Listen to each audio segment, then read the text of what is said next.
Ladies and gentlemen, when India launched Operation Sindoor, it not only showcased India's precision and resolve, but also laid bare the Western media's double standards, aided by Pakistan's propaganda. India presented clear, verifiable proof after every strike, yet the propaganda carried on. Tonight, I'm joined by Tom Cooper, Austrian historian of aerial warfare, analyst, a man who's written 560 books that he's co-authored, over 1,000 articles on this. Tom Cooper, thank you very much for joining me on the News Hour tonight. And Tom Cooper, we've been following you here in India, and you virtually declared that India had a clear-cut victory in the skies.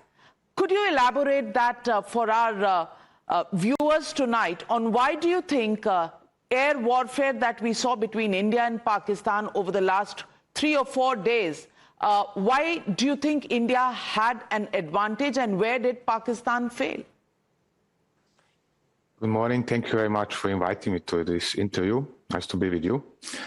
As for your question, it's relatively simple. In military terms, it is so that Pakistan attempted to hit back on India with attack UAVs, with artillery missiles, even with ballistic missiles, and essentially this effort has failed because Indian air defenses have shot down the mass of incoming weaponry.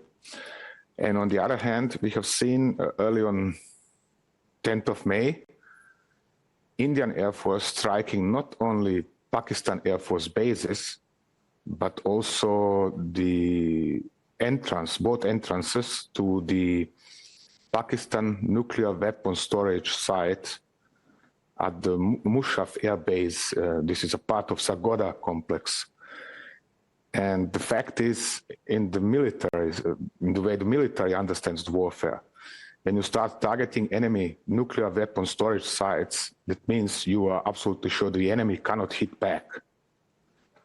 And the reason the enemy cannot hit back, in this case, this enemy is Pakistan, is that you have managed to overpower enemy's defenses and then to block all the enemy attempts to hit you, in this case, India.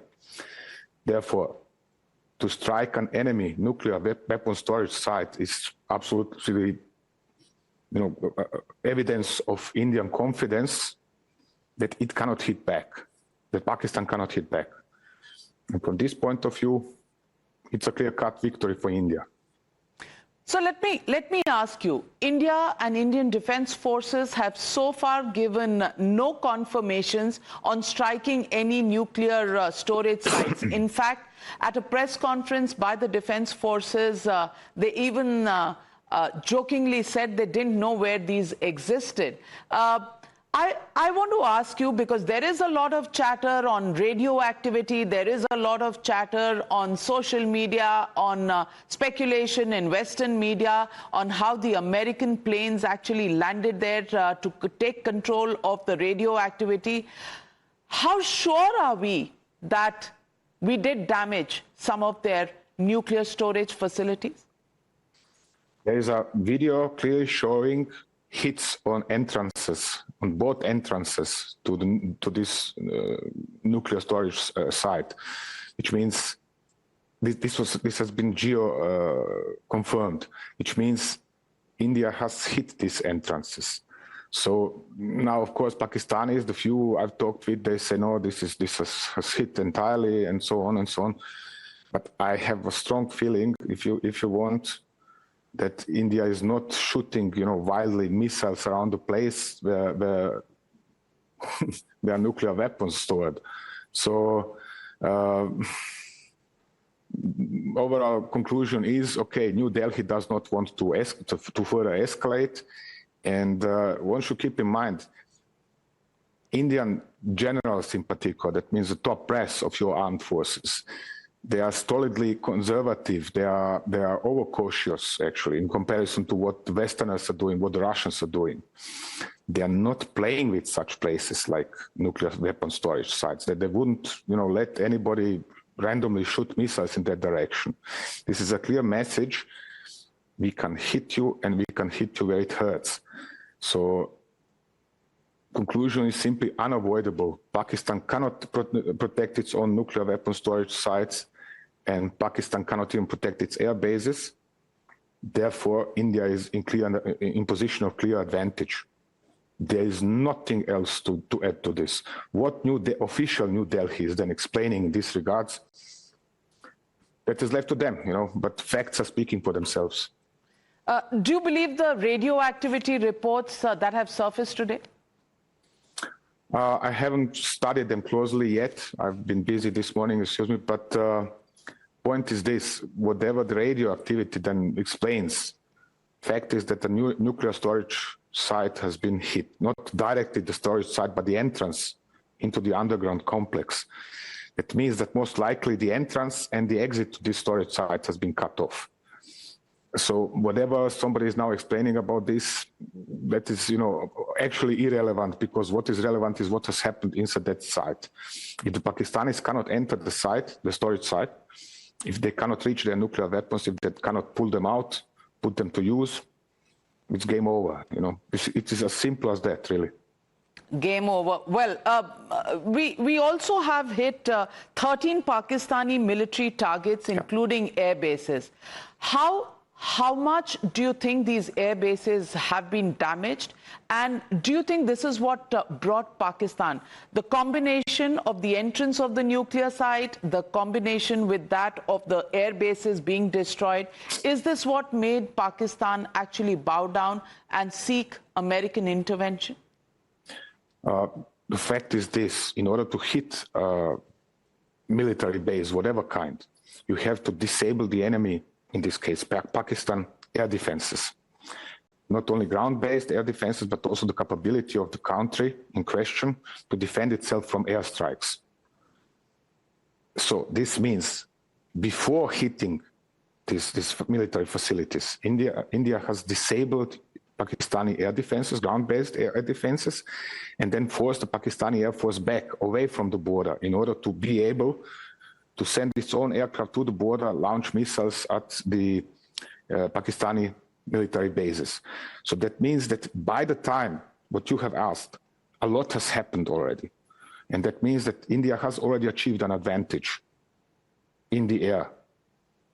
Correspondingly, the fact, it doesn't matter how many bases have been hit, whether it's 11, 13, or something else. This fact alone means that Pakistan has already lost the air battle. So now, air bases as such are heavily fortified. Destroying an entire air base, you would need something like 50, 60, perhaps 100 hits on the same facility. As far as I know, this hasn't happened. But what has happened was that Indian Air Force has hit selected points at selected air bases. For example, hangar, where one of Saab 2000 AWACS aircraft was undergoing maintenance. And inside this hangar, it has killed 5 Pakistani Air Force officers and other ranks, and injured 40 others, plus damaged the aircraft. This is what matters. So this is one example where we know specifics because one of Pakistani officers involved has reported it on the social media. We don't know what kind of damage has been caused in most of other cases, but we know that, for example, a C-130 transport was destroyed at Nur Khan Air Base, and so on and so on. Again, details are going to be revealed over the time. But what matters is that Indian Air Force was free enough to strike these bases, and Pakistan couldn't do the same to India. Which means Pakistani deterrent has failed and Pakistani air defenses have failed. And this is, what has then forced Pakistan eventually into sounding a ceasefire, which means there is a hotline between Islamabad and New Delhi, and Pakistani Director General of Military Operations made a call over this hotline and requested a stop of fighting.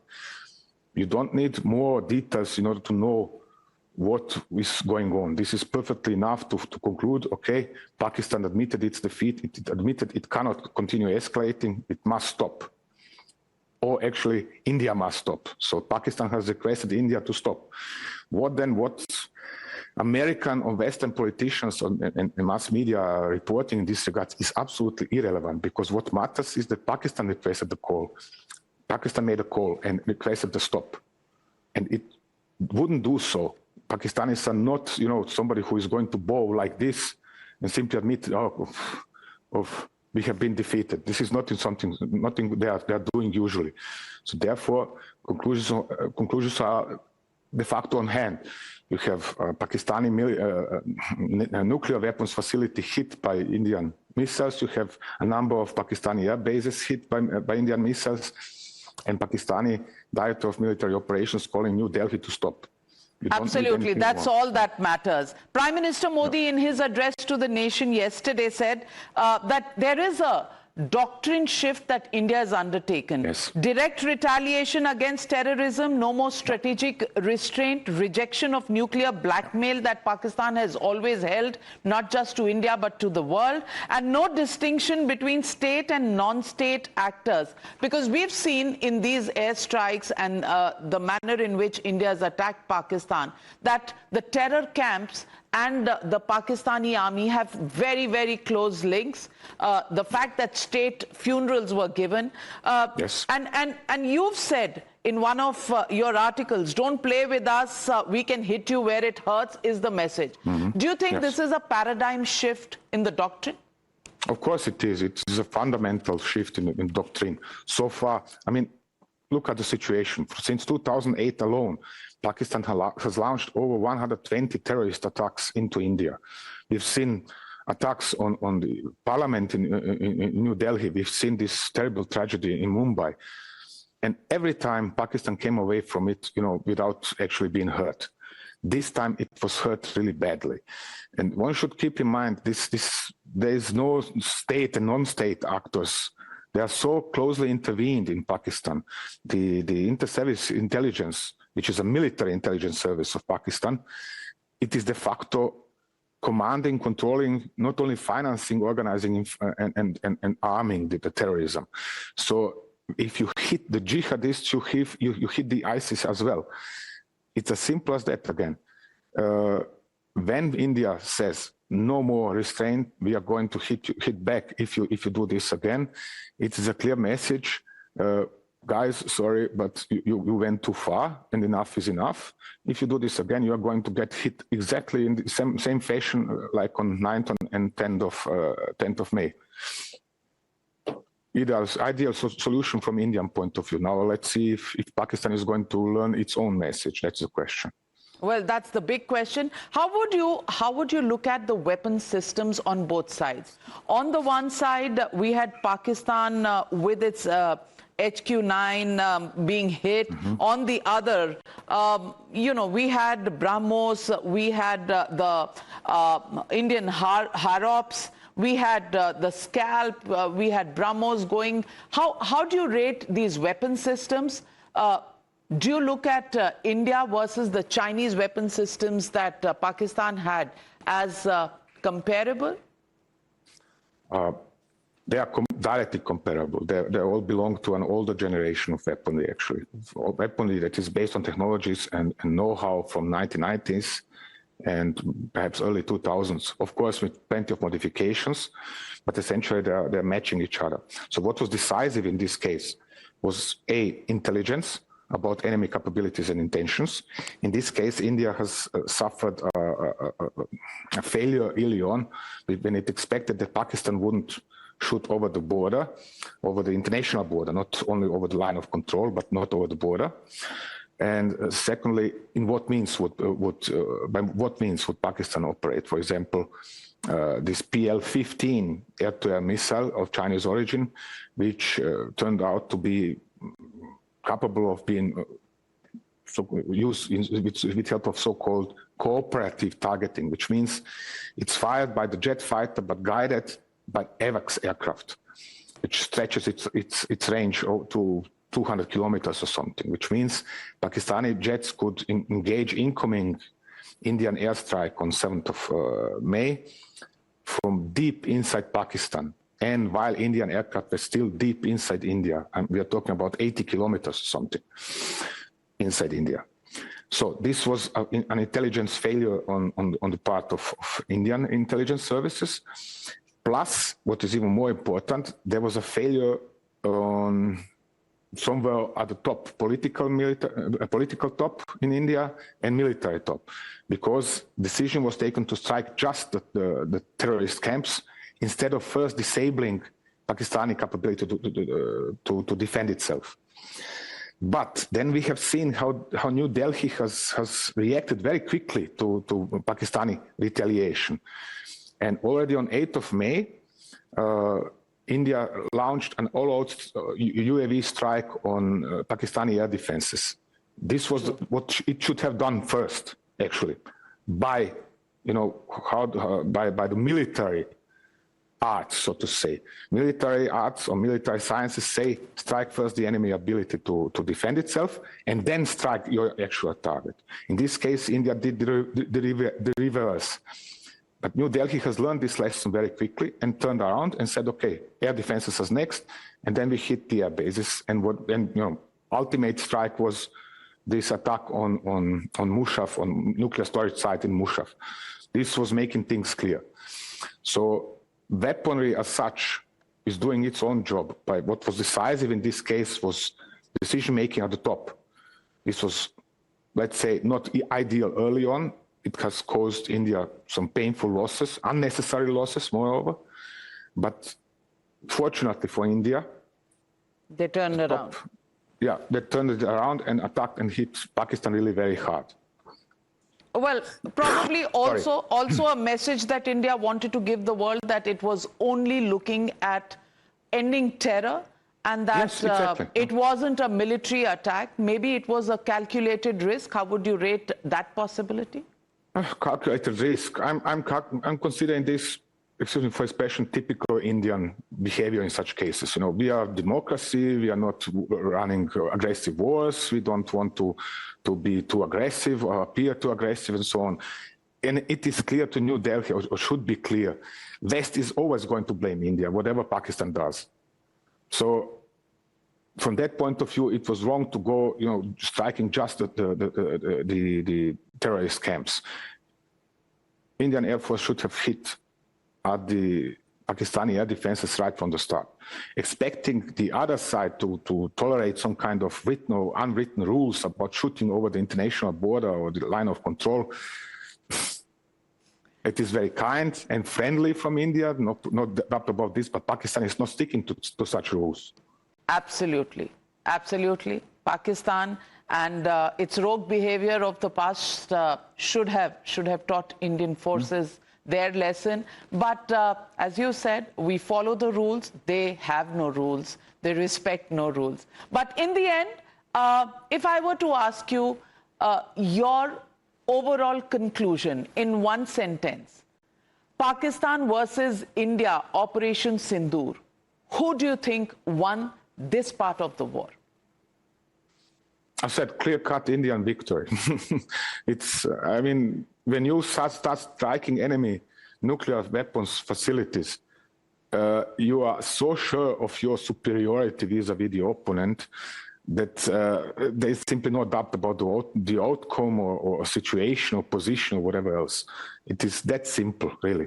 This means I'm absolutely, in this case, Indian armed forces, Indian government, they are absolutely convinced Pakistan can't hit back. It's as simple as that. Because if they would have any doubts, they wouldn't play with such things like nuclear storage sites. You don't play with this. Nobody's doing that. But if you target such a place, then you are absolutely sure Pakistan can't hit back. And this is exactly what's the message or final conclusion. Does it really show in what Prime Minister Narendra Modi said yesterday? Nuclear blackmail is not going to deter India. Well, that's for you, the viewers, to judge. For now, thank you very much, Tom Cooper, for joining me on the News Hour. Pleasure speaking to you and getting your insights into what this war between India and Pakistan meant. Thank you very much as well.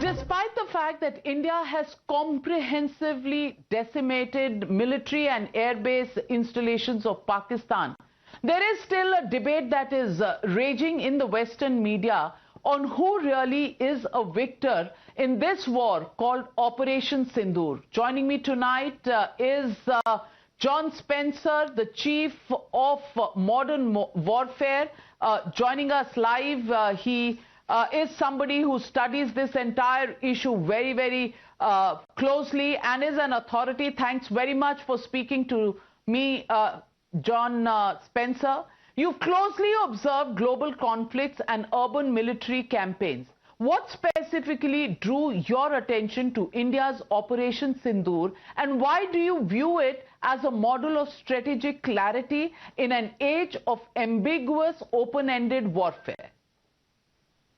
Yeah, it's a great question, and I do study war all around the world, and I actually go to war zones from Ukraine to Gaza. I was actually even in Mumbai in 2019 studying the 2008 Mumbai attacks. Operation Sindoor is very unique for me as a teacher and student of war, as in after an awful terrorist attack, India responded immediately with strategic clarity on what their goals was, striking 9 terrorist sites, so very, very discriminately, but also very overwhelming against terrorist infrastructure for the terrorists that had launched attack on Indian soil, killing Indian civilians. And that started Operation Sindoor, which was very unique in the immediate and clear message that operation started. But then the Pakistan military, which we all know that they fund and resource the terrorists, but the Pakistan military attacked India with drones and wasn't able to hit any of the Indian military and civilian sites they were targeting because of India's overwhelming air defense capabilities. India then responded against military sites in Pakistan at will with basically 100% success, very discriminately targeting the objectives. And through this process, achieved strategic goals in a matter of 4 days. And I wrote this in a few articles I've been writing lately, which is very unique in modern warfare to achieve strategic goals so quickly, but also so clearly. And this is where I push back against others that say that India should have gone farther. India basically established deterrence, as in showed overwhelming military superiority to be able to hit terrorists and the Pakistan military when they wanted to escalate with no hesitation and with immense capability, but also defend their Indian soil credibly and establish a new doctrine, especially for me looking at India's past operations where after an attack, India might pursue other political, especially after the Mumbai attacks because of the time it was. This established a new Indian doctrine, as in India will no longer take terrorist attacks against its soil and then be threatened by the nuclear saber, which is very reckless of a nation to do, is to threaten nuclear escalation. So India established a new doctrine showing that it would use force only when necessary, achieve deterrence, demonstrate strategic independence from the world, as in India will defend India when required, but also establish a new red line, as in no longer will we allow terrorist attacks and then seek first the diplomatic means. We will immediately respond through very controlled and precise operations. So I think it's a clear, objective, overwhelming, decisive victory for India to achieve strategic goals that are very constrained, but also send a very clear message on multiple objectives. It's coincidental that you mentioned 26/11 and India's response at that time and the new doctrine at this time, because that is the subject of a huge political debate within India. But you said that after just 4 days of calibrated military action, it is objectively conclusive. India has achieved a massive victory. Operation Sindoor met and exceeded its strategic aims, destroying terrorist infrastructure. Also, you've emphasized that this was not symbolic, the strikes that were done, but decisive power, clearly applied in your strategic analysis. How important is political clarity and leadership resolve in achieving such decisive results in modern warfare? I want to ask you, are these factors being tested against other wars around the world? It is refreshing and unique. One is that war is the pursuit of political goals, right? So, of course, militaries will say these are the military goals, we're going to achieve these, but war and a nation, especially a free nation, democratic nation, the political leadership sets the goal and then adapts it as the situation evolves with the best military advice, and that's what you saw here. So just an immense amount of clarity in responding to an attack immediately, demonstrating military superiority, but also clarity immediately from the political leadership of this is what we did, this is why we did it, here's our goal, and for now, we've achieved that goal. We've established deterrence, we've set a new red line, as in this is our strategic position, and it demonstrated independence on, look, we will respond immediately, but we're also not going to take it beyond these limited goals, which is what we call unlimited warfare, right? So invasions and things like that, there starts to become political incoherence on what the goal is and what the ways and ends are, basically the capabilities that you apply to it. So I think it's a very clear, especially in a world where there are these kind of what people call unclear objectives and how to achieve the goal in a war. I don't like the term forever wars, but that's there as well. This was a very limited operation with very clear political goals that were achieved in an immensely quick amount of time. Well, let me also ask you, Mr. Spencer. Operation Synindur was conducted under the looming risk of nuclear escalation. How does this operation redefine the theory of limited war under nuclear deterrence, particularly in the context of South Asia's unique dynamics between two nuclear-armed neighbors? I'm asking this question because in an interview to me just 2 days ago, renowned combat historian Tom Cooper geo-confirmed that India had targeted the entrances of a nuclear weapons storage center in Pakistan. He stated that there is a video clearly showing hits on the entrances, on both entrances of this nuclear storage site close to the Sargodha Air Base, which means there has been some confirmation. In this case, how do you think this confirmation is going to impact the situation? I did see that. I don't know if that's fully confirmed. I will say that this was the concern, right? Everybody's always concerned about staying below that threshold. And the evolution of nuclear deterrence as well, as in non-proliferation and things like that. This is a very great example of how a nation, a nuclear-armed nation, can respond in a limited operation to an attack that isn't threatening the existence of another nation that has nuclear weapons. So India demonstrated, and there'll be more clarity, I guess, on that report, but India overwhelmingly, undeniably demonstrated the capability to strike in Pakistan at any site it wants to, but also showed constraint that this isn't a maximalist goal of regime change or threatening a nation, which is, in my opinion, the only reason anybody should ever consider nuclear weapon is when their entire nation is under attack and threat of not surviving, right? So nations have strategic interests, and the number one is survival. And a nuclear-armed nation, that's what that's for. India demonstrated a capability, but kept it below that escalation that nobody in the world wants to see. But I also strongly believe we've had many years of what we call kind of the fear of nuclear war, right? So mutually assured destruction, things like that. That has allowed people to violate the laws of war, international norms, sovereign borders, everything like that. And India showed what strategic clarity looks like, even with nuclear capabilities of, look, I'm not threatening anybody's survival, but I will respond to attack, and very limited with very clear goals, which is really a global issue. Absolutely. It was the survival of Indian citizens that was being threatened, and this is the least that India needed to do. You also described India's response as not vengeance but deterrence. How critical is the balance between restraint and retaliation in establishing modern deterrence postures, and did Operation Sindoor establish a credible long-term threshold for state-sponsored terrorism?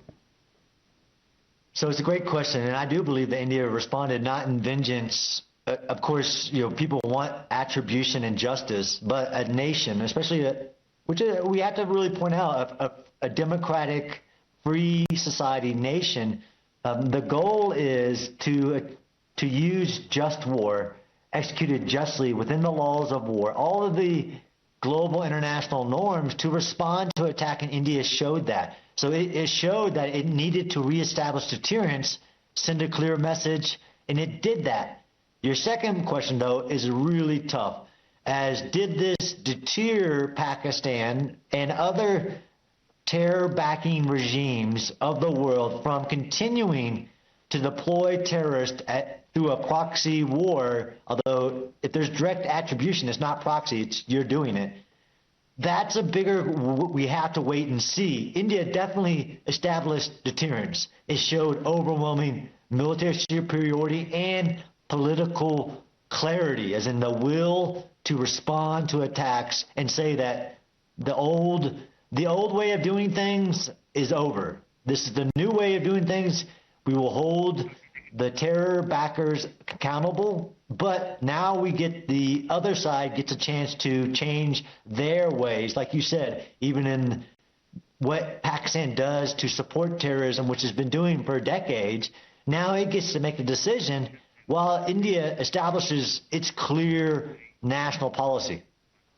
Well, India has deliberately called for halt of this operation, as Prime Minister Modi has also highlighted that this is a halt.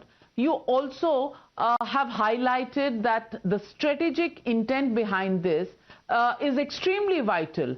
But how vital is this semantic signaling in modern conflict to adversaries, allies, and the global diplomatic community? Because we've not ended it, we've halted it, we are testing our neighbors. What is the message that we are doing and giving to the world?